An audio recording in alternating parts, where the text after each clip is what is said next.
इस वीडियो को देखने वाले सभी दर्शकों को हमारा नमस्कार।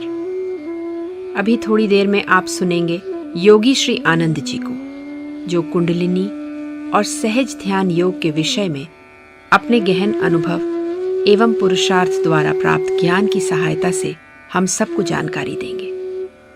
योगी श्री आनंद जी ने 26 साल की आयु में सितंबर 1984 से दिल्ली शहर में अपनी साधना आरंभ की थी। फिर मिरज, महाराष्ट्र में अपनी गुरु माता परम पूज्य मालती देवी बाल जी के मार्गदर्शन में कठोर अभ्यास किया।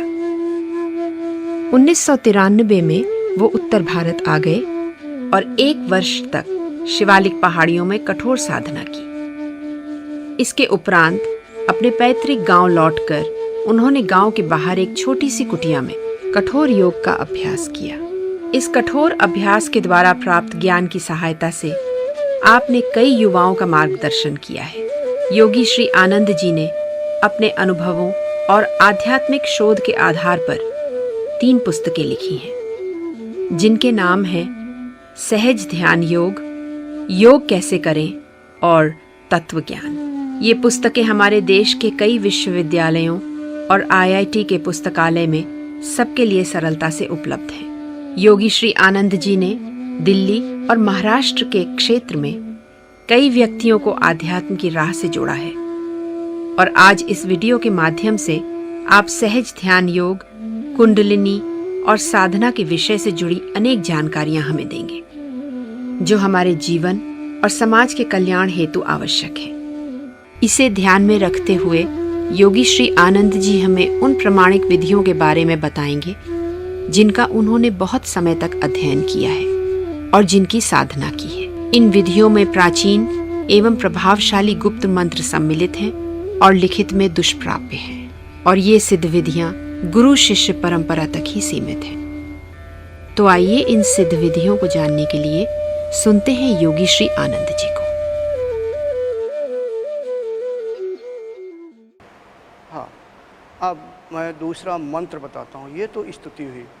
कुंडलिनी शक्ति का स्वरूप है, इसीलिए इस कुंडलिनी शक्ति कहते हैं। इसके ढेर सारे पर्यायवाची शब्द हैं।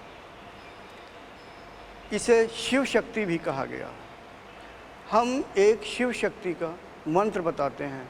यदि कोई साधक इस मंत्र का अधिक जाप करे, संयमित होकर के शुद्धता के द्वारा, तो कुंडलिनी जागरण में बहुत ही ज़्यादा सहायक होता है। जिन अभ्यासियों की या साधकों की कुंडलिनी जागृत हो गई है, तो ऊर्ध्व होने में बहुत ही सहायक होता है। मंत्र छोटा सा ही है, लेकिन बोलने का तरीका बहुत ही सही होना चाहिए, लयबद्ध तरीके से होना चाहिए। मैं बोल के सुनाता हूँ। जिस समय ये मंत्र बोला जाता है, उस समय हमें अपने आज्ञा चक्र पर ये सोचना है कि अंतरिक्ष में भगवान शंकर और उनके बगल में माता पार्वती बैठी हुई हैं और तुम्हारी ओर यानी अभ्यासी की ओर देख रही है, और हम उस मंत्र को बोल रहे हैं। अभ्यासी उस मंत्र को बोल रहा है, ऐसा सोचना है।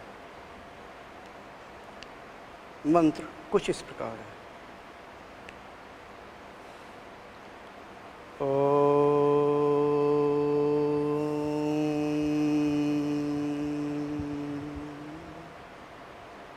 शिव शक्ति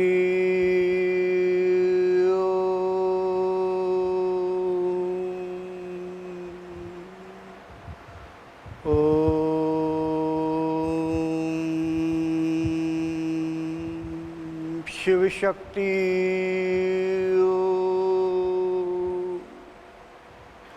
ओम शिव शक्ति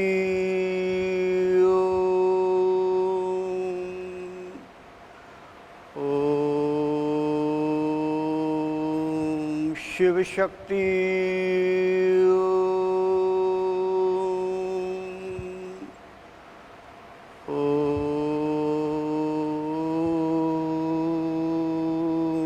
शिव शक्ति।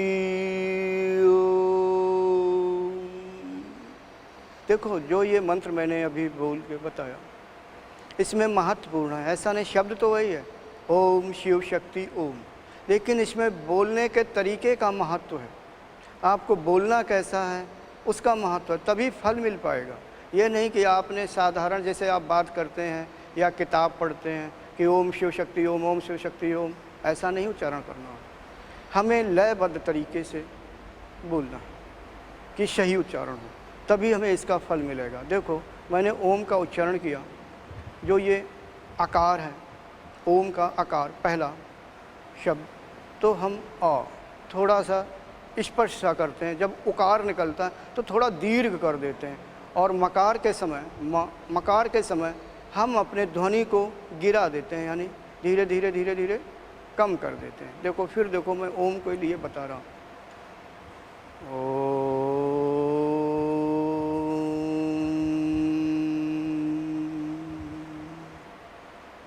आकार शुरुआत में थोड़ा साधारण सा लगता है, लेकिन जब हम उकार का उच्चारण करेंगे ओ, तो यानी ऊपर की ओर एकदम आवाज़ तीखी होनी चाहिए, खींचनी चाहिए, दीर्घ होनी चाहिए, ध्वनि दीर्घ जैसी होनी चाहिए। और जब मकार का समय आता बाद में जो उच्चारण का, तो धीरे धीरे ध्वनि को स्लो कर धीमी धीमी करते करते आराम से कम करते चले जाते हैं। तो इस तरह का उच्चारण होता।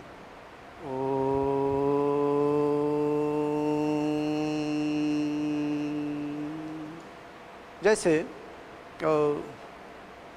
मान लो कोई चीज़ पहाड़ पे चढ़ रही है और फिर नीचे की ओर उतर रही है, या फिजिक्स में देखें जो एसी पल्स होती है, जो साइकिल आधी बनती है साइकिल, तो पहले थोड़ा सा आगे चलती है, फिर ऊपर की ओर चढ़ती है, फिर नीचे की ओर उतरती है। बस इसी तरह से यानी हमें ओम का उच्चारण करना।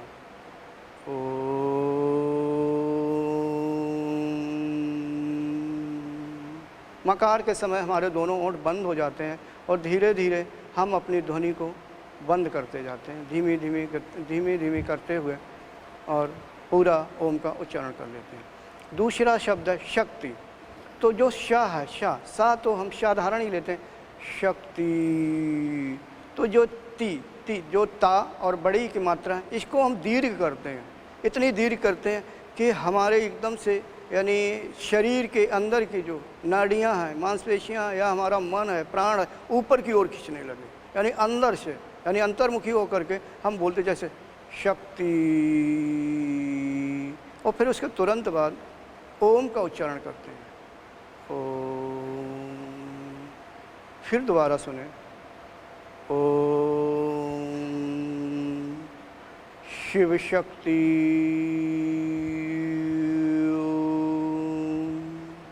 इसमें महत्वपूर्ण है, जो पहला ओम बोलते हैं तो दीर्घ करते हैं, फिर शिव शब्द का उच्चारण साधारण ही करते हैं। जो शक्ति शब्द का उच्चारण करते हैं, जो अंत का शब्द ती, तो इसको दीर्घ करते हैं। ये इस मंत्र बोलने का ये तरीका है। जिनकी कुंडली जागृत नहीं हुई है, जागृत होने का प्रयास होगा। अगर गौर करें आपको, अगर जो प्राणायाम के द्वारा आपका शरीर शुद्ध हुआ है थोड़ा बहुत, और आप भोजन वगैरह में और अन्न वगैरह में संयम बरतने, यानी भोजन आपका सात्विक है, भौतिक शरीर सात्विक है, आपने संयम के द्वारा विभिन्न प्रकार के संयम के द्वारा कर रखा है, तो धीरे धीरे जब मंत्र बोलेंगे तो जब ये शक्ति, तो आप देखेंगे कि मूलाधार का क्षेत्र है वो ऊपर की ओर खींचता है।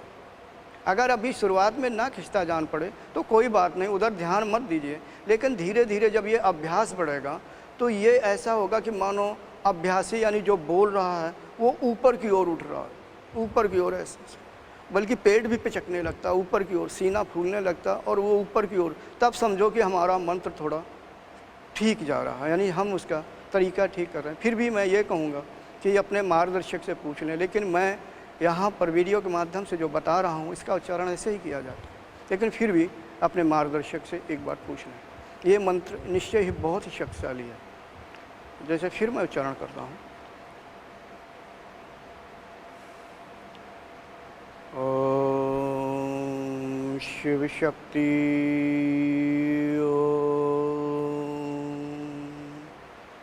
ओम शिव शक्ति।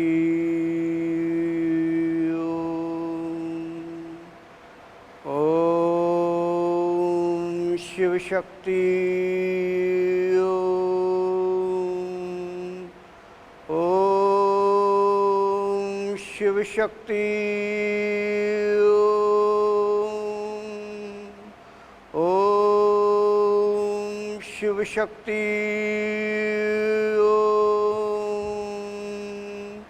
ओम शिव शक्ति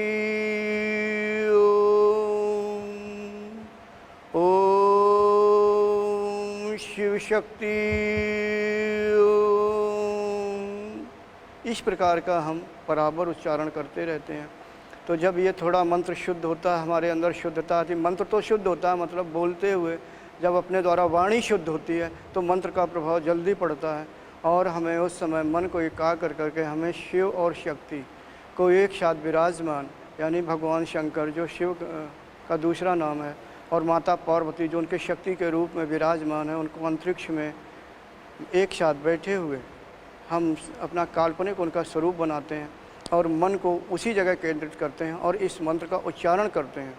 जब ये मंत्र थोड़ा बोल बोल कर मतलब अभ्यास करके शुद्ध होगा तो निश्चय ही अभ्यासी को ऐसा लगेगा जैसे वो ऊपर को उठ सा रहा है, ऊपर को उठ रहा है। वास्तव में ऊपर को नहीं उठ रहा, उसका जो प्राणवायु है अंदर से सूक्ष्म प्राणवायु ऊर्ध्वगत को प्राप्त हो रहा है, यानी ऊपर को उठ रहा है। तो ये कुछ पैर के घुटने ऊपर की ओर इस तरह से हो सकते हैं और ये मूलाधार का चारों ओर का क्षेत्र ऊपर की तरफ हो सकता है, बहुत होने पर ऐसा भी हो सकता है। मैंने ये इसलिए बता रहा हूँ कि अभ्यासी स्वयं जान जाए कि उसका मंत्र किस अवस्था में है, अथवा अपने मार्गदर्शक से पूछ ले कि कितनी शुद्धता उससे निकल रही है। मंत्र जब यानी आपका बोलने का तरीका जब सही होगा, वाणी शुद्ध होगी, तब मंत्र का प्रभाव पड़ेगा, तभी कुंडलिनी जागरण का अवसर आएगा। अगर जिन लोगों की कुंडलिनी जागृत है, यानी स्वादिष्ठान तक आती है, नाभि तक आती है या हृदय तक आती है, तो उन्हें ऊर्ध्व होने में सहायता मिलेगी। ऐसा नहीं है कि सिर्फ वही लोग इस मंत्र को जाप करें कि जिनको जागृत नहीं हुई है वो जागृत करने का प्रयास करें। मैं ये कहता हूँ कि जिनको जागृत हो चुकी है वो भी करें। कंठ चक्र में थोड़ी कुंडलिनी ठहर जाती है, अगर यहाँ करेंगे तो कंठ चक्र पर कुंडलिनी का प्रेशर होगा, हो सकता है उसकी थोड़ी सी गर्दन पीछे हो क्योंकि वो दबाव देगी। जिनका कंठ चक्र खुल चुका है तो कुंडलिनी अगर ब्रह्मरंध्र के पास है तो वहाँ दबाव देगी, यानी बार बार ऐसा लगेगा जैसे ब्रह्मरंध्र के निचले भाग द्वार पर मानो सुआ जैसा चुभ रहा है। अगर किसी की कुंडलिनी अभ्यास के ध्यान के समय आज्ञा चक्र पे आ रही तो ऐसा लगेगा कि मानो हमारे यानी अभ्यासी की आज्ञा चक्र गरम हो रहा है और कुंडलिनी कुछ आग जैसा उगल रही है। कुछ ऐसे अनुभव यानी अनुभूतियाँ मैं बताई। अनुभूतियाँ तो बहुत तरह की होती हैं, अब सारी बातें नहीं बताई जा सकती हैं, मगर फिर मैं इस मंत्र का फिर एक बार बोलता हूँ। इस मंत्र को ध्यान से आप सभी लोग सुनिए। ओम शिव शक्ति ओम। अब आप सभी लोग हमें बोल के सुनाइए उच्चारण कैसा करते हैं। अगर गलत होगा मैं बताऊंगा। अब आप सभी लोग फिर एक बार मैं बताता हूँ उच्चारण कैसे करना है। हमें उकार को यानी जब हम ओम बोलेंगे उकार को थोड़ा दीर्घ करना है और मकार को धीरे धीरे अपनी जो ध्वनि है, आवाज़ है, धीरे धीरे कम करके और मंत्र को पूरा कर देना है। ऐसा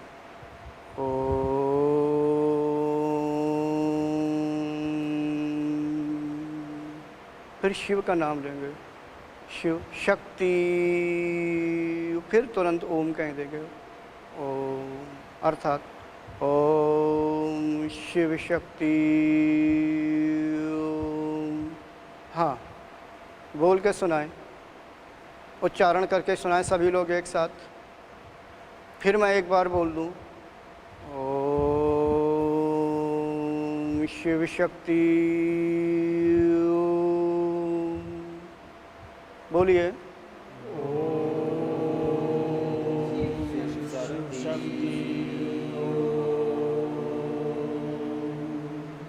सभी लोग एक साथ आवाज़ निकालें, अगर कोई जल्दी ना करे। हाँ, फिर बोले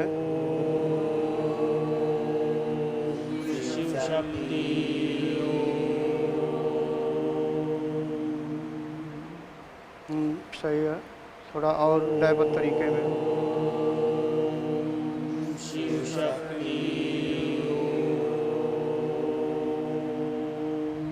बोलते रहिए।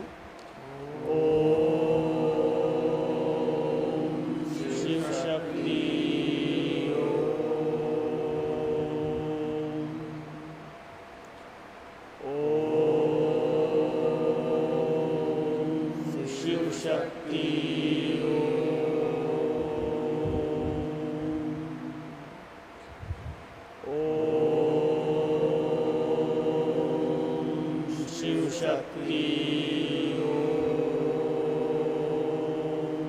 हाँ, उच्चारण सही हो रहा है, और बोलिए। शिव शक्ति।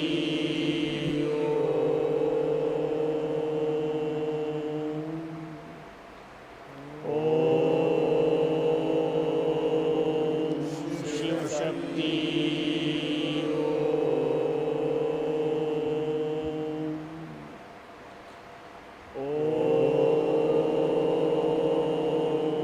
शिव शक्ति।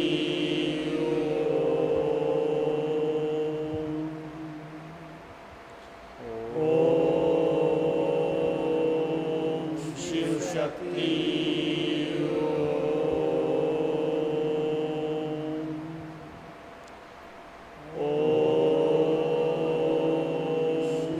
शिव शक्ति।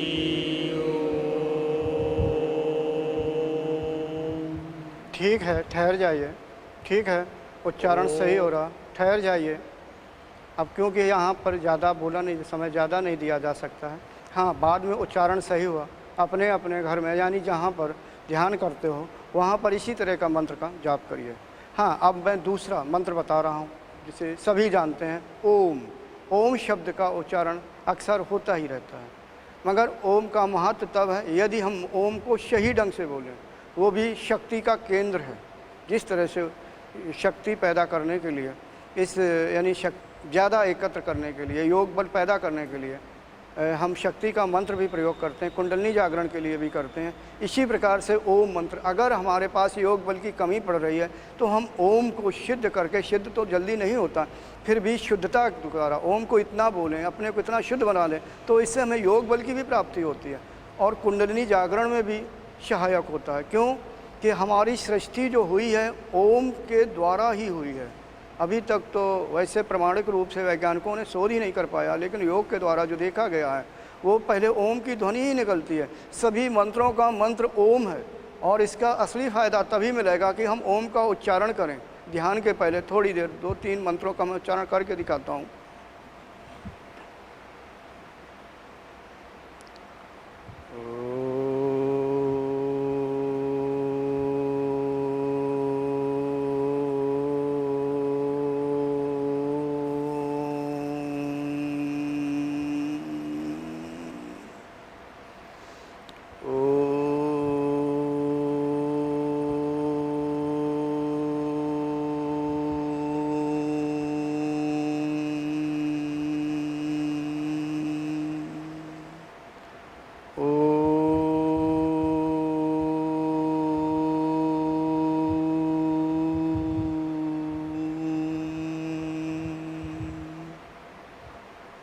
हाँ, ओम का उच्चारण इसी तरह से करना है, दीर्घ स्वर में करना है, महत्वपूर्ण ये है।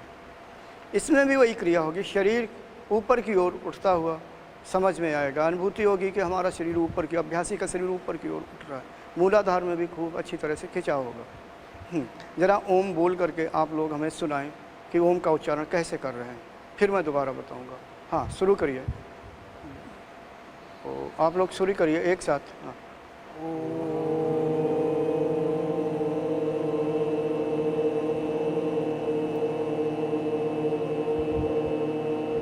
ठीक है, ठीक है। मकार का प्रयोग करें, एक साथ मकार का प्रयोग करें। ठीक है, ठहर जाइए। वैसे आप लोगों ने बहुत अच्छा ओम बोला। हमारा मतलब है किसी की श्वास ज़्यादा देर तक ठहर सकती, जैसे कुंभक का अधिक का अभ्यास है, तो लेकिन यहाँ पर सामूहिक रूप से हम बोला जा रहा है, तो ऐसी कोशिश करें कि सभी लोग जब मकार यानी लास्ट अंत का जो शब्द है निकालें तो सही रहेगा। हालांकि आप लोगों ने सही निकाला, अर्थात जिनको कुंभक ज़्यादा देर तक लगता है वो देर तक ओम को दीर्घ स्वर में बोल सकते हैं, तो पहले ही बंद कर दें एक साथ सभी। अर्थात फिर वही मैं फिर एक बार सुनाता हूँ।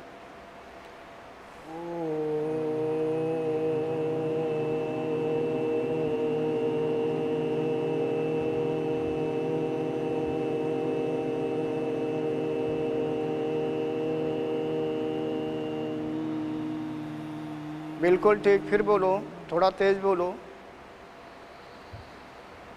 बोलो।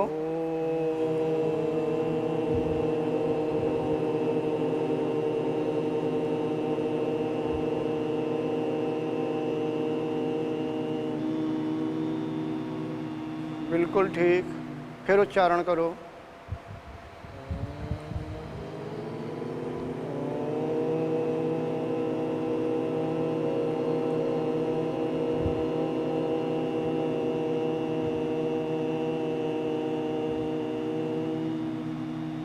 हाँ, ठहर जाइए। हाँ, अब हम सभी थोड़ी देर के लिए ध्यान करते हैं, और ध्यान की पद्धति आप सभी को तो मालूम ही है। हाँ, अपने मन को सभी लोग आज्ञा चक्र में केंद्रित करेंगे। हाँ, अब हम सभी लोग ध्यान करते हैं।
आप सभी लोग ध्यान को तोड़ दीजिए, आंखें खोल दीजिए। धीरे धीरे आंखें खोलने का प्रयास करिए।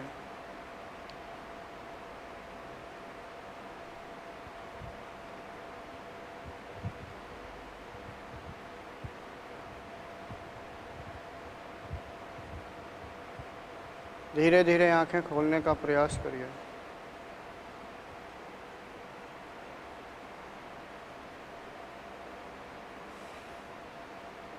इसी प्रकार हम ध्यान का अभ्यास शुरुआत में 20-25 मिनट से लेकर के 1 घंटे तक का करने का प्रयास करेंगे।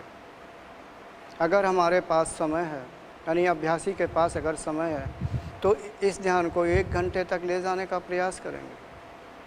इससे अध्यात्म में हमारी जल्दी उन्नति होगी।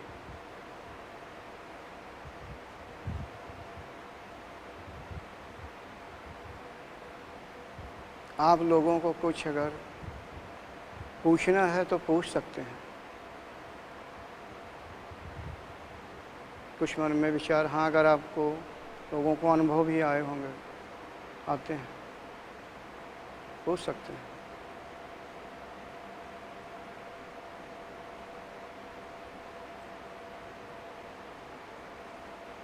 आप क्या कुछ पूछना चाहते हैं? ध्यान करते वक्त मेरे मूलाधार में कुछ गरम गरम महसूस होता है और वो नाभि चक्र तक ऊपर आता है। थोड़ा तेज बोलिए, यहाँ तक आवाज़ नहीं आ रही। थोड़ा ध्यान तेज करते बोलिए। वक्त मेरे मूलाधार में कुछ गरम गरम महसूस होता है जी, और वो नाभि चक्र तक आता है, ऐसा लगता है। और कभी कभी उड्डयन बंद और जालंधर बंद भी साथ में लगता है ध्यान करते टाइम। अच्छा। ध्यान मतलब कहने का आपका कि ध्यान करते समय आपका मूलाधार गर्म होता है हाँ। और कुछ गरम गरम यानी ऊपर की ओर आता है, यानी नाभि चक्र तक आता है, Yes, और उड्डयन बंद भी लगता है। हाँ, और जालंधर बंद दोनों साथ जी। में लगते हैं। उड्डयन बंद और जालंधर बंद दोनों साथ में लगते हैं। अच्छा। जलंधर बंद भी लगता है। देखो, पहले आपने कहा कि मूलाधार में कुछ गरम गरम लगता है। सच ये है कि आपका यानी मूलाधार में से कुंडलनी उठती है, यानी आपकी कुंडलनी जागृत है, जो कुछ समय पहले हुई थी। गरम गरम इसलिए लगती है, कुंडलनी का स्वरूप अग्नि तत्व से संबंधित है, यानी कुंडलनी मनुष्य के शरीर में या किसी भी प्राणी के शरीर में अग्नि तत्व से संबंधित होती है, यानी अग्नि तत्व के स्वरूप वाली होती है। हमारा शरीर जल तत्व की अधिकता से बना हुआ है, तो अग्नि तत्व का स्वभाव वैसे भी गर्म होता है, क्योंकि उसके अंदर दाहिका शक्ति होती है। अगर अग्नि के हम नज़दीक भी जाएं तो हमें भौतिक रूप से गर्मी या जलन महसूस होने लगती है, उसके नज़दीक जाती है। कुंडलनी का स्वरूप अग्नि तत्व से संबंधित है, और जल तत्व का जो स्वरूप है और जल तत्व के जो है, तो वो एक ठंडे स्वभाव वाले होता है, तो वो उसका विरोधी होता है। यानी जल तत्व कुंडलनी जो उसका गुण होता है, उससे वो विरोधी होता है, ठंडा मन महसूस कराता है। तो कुंडलनी गर्म इसलिए लगती है क्योंकि अग्नि तत्व वाली होती है। जब वो जागृत होती है तो सबसे पहले कुंडलनी का जो विरोधी जल तत्व और जड़ तत्व है, उसको नष्ट करना शुरू कर देती है, जलाना शुरू कर देती है, उसका विरोधी है, या खाना शुरू कर देती है, उसका यानी भक्षण करती है, उसका भोजन है। तो इसलिए साधकों को, या तुम्हें मूलाधार में गरम गरम महसूस हो रहा है कि कुछ गर्मी सी बढ़ रही है, और जब कुंडलनी ऊर्ध्व होती है, उसका स्वभाव ही है गर्म, तो ऐसा लगता है कि धीरे धीरे कोई चीज़ ऊपर की ओर चढ़ रही है। तो तुम्हारी कुंडलिनी है धीरे धीरे नाभि चक्र तक आती है। आप अभ्यास करते रहिए इस प्रकार का। धीरे धीरे जब आपका अभ्यास बढ़ेगा, शुद्धता बढ़ेगी, प्राणायाम करिए, भोजन पर ध्यान दीजिए, समय थोड़ा और ज़्यादा करिए। खैर, आपको जितना समय मिलता हो, क्योंकि आप अभी पढ़ रहे हैं, तो जितना समय मिले करते रहिए। उम्र कम है, ज़्यादा धीरे धीरे अगर करते रहेंगे तो धीरे धीरे होते होते आपकी उन्नति अच्छी हो सकती है आगे चल करके। लेकिन आपने कहा उड्डयन बंद लगता है। उड्डयन बंद के समय अगर आप देखेंगे, आप नाभि पीछे जाती है, चिपकती है पीठ से, तो पेट जब नाभि का क्षेत्र यानी पेट का क्षेत्र पीछे की ओर, पीठ की ओर जाता है, चिपकता है, तो अगर ध्यान दें तो उस समय श्वास रुकने लगती है, श्वास रुकने लगती है। अगर गौर करें, यानी कुंभक जैसा लगने लगता है। ये कुंडलिनी के द्वारा होता है, क्योंकि आप नहीं लगाते हैं। ध्यान मुद्रा में अपने आप होने लगता है, क्योंकि कुंडलिनी सोच रही कि हमें ऊर्ध्व होना है, और ऊर्ध्व होने में जब ये श्वास रुकने लगती है तो उसे बल मिलता है। जो ईड़ा और पिंगला नाड़ियाँ हैं जो ये चल रही होती हैं, ये ठहरने लगती है, तो सूक्ष्म प्राण सुषुम्ना में प्रवेश करने की कोशिश करता है, या प्राण मूलाधार क्षेत्र में दबाव बनाने की कोशिश करता है। उसमें ऐसे करके नीचे का जो प्राण नीचे है तो मूलाधार में दबाव बनाता, तो कुंडलिनी ऊर्ध्व होने में सहायता मिलती है। दूसरे आपने कहा जालंधर बंद लगता है। जालंधर शब्द जाल से बना हुआ, यहाँ पर गर्दन में या कंठ चक्र के आसपास नाड़ियों का जाल है, तो इसलिए जाल से जालंधर बना, बंद लगना। जब हमारा उद्यान बंद लगेगा, जालंधर बंद लगेगा, एक और बंद लगता है नीचे मूल बंद। नीचे का क्षेत्र संकुचित होकर के थोड़ा ऊपर की ओर होता। तो तीनों बंद जब, तो इससे क्या होते कि जो वायु भरी होती है तो वो एक निचले भाग में दबाव मारती है, जिससे कुंडलिनी को ऊर्ध्व होने में सहायता मिलती है। तो ये तीनों बंद लगना एक अच्छे अभ्यास की निशानी है। बंद लगना वैसे तो शुरू में बता दिया जाता है कि अगर कुंडलिनी ऊर्ध्व नहीं हो रही है, शुद्धता कम है, तो कृत्रिम रूप से तीनों बंद लगाओ। बंद लगाने लग, और यहाँ पर तो आपका स्वमेव लग रहा है, यानी कुंडलिनी के द्वारा लग रहा है। जब जितनी देर आपका बंद लगेगा, कुंडलिनी धीरे धीरे धीरे धीरे ऊपर चढ़ेगी। इससे एक और लाभ होता है, जब आपका निचला भाग यानी गुदा क्षेत्र जब संकुचित होता है, ऊपर होता है, तो उससे एक और होता है, उस क्षेत्र की बीमारियाँ नहीं लगती हैं बहुत की। यानी जो संसार में देखें, व्यवहार में देखें, साधारण प्राणी को कई प्रकार की, विभिन्न प्रकार की बीमारियाँ भी लग जाती हैं, जो यहाँ पर कहने के योग्य नहीं है, बड़ी गंदी बीमारी लगती। इस तरह का मूल बंद का अभ्यास करने वाले को कभी बीमारी नहीं लगती है उस जगह। जब उद्यान लगता है, एक तो कुंडलिनी जागरण में सहायक है, ऊर्ध्व होने में सहायक है, और इस क्षेत्र में जितनी बीमारियां होती हैं वो दूर हो जाती हैं, जो ढेर सारी जो आते हैं या आसपास का क्षेत्र। एक और लाभ होता है, जो हमारी यहाँ पर जठराग्नि होती है, भोजन को पचाने का काम करती है, वो तेज़ हो जाती है, यानी और प्रज्वलित होने लगती है। तो साधक का स्वास्थ्य नहीं, अंदर जो है उसकी यानी पाचन क्रिया बिल्कुल सही होती है। अगर हमारा पेट सही यानी पाचन क्रिया सही है तो बीमारियां कहाँ से लगेंगी। अच्छा, ये है, तो ये स्वमेव कुंडलिनी के द्वारा होता है उस क्षेत्र में।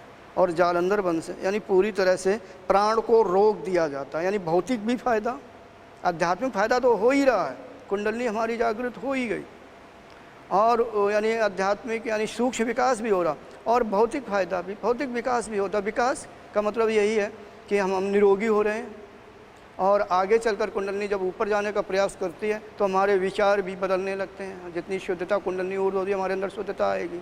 पहले भौतिक शरीर में आएगी, फिर सूक्ष्म शरीर में आएगी, सूक्ष्म शरीर में आएगी तो मन में हमारी शुद्धता आएगी, तो हमारा व्यवहार है संसार के लिए बहुत अच्छा होगा, यानी लाभ ही लाभ है। हाँ, कुंडलिनी आपकी ऊपर तक जाती है, नाभि तक जाती है। कुंडलिनी के कारण ही तीनों बंद लगते हैं। भौतिक भी फायदा होता है, सूक्ष्म फायदा होता है। अभ्यास करते रहिए। और किसी को?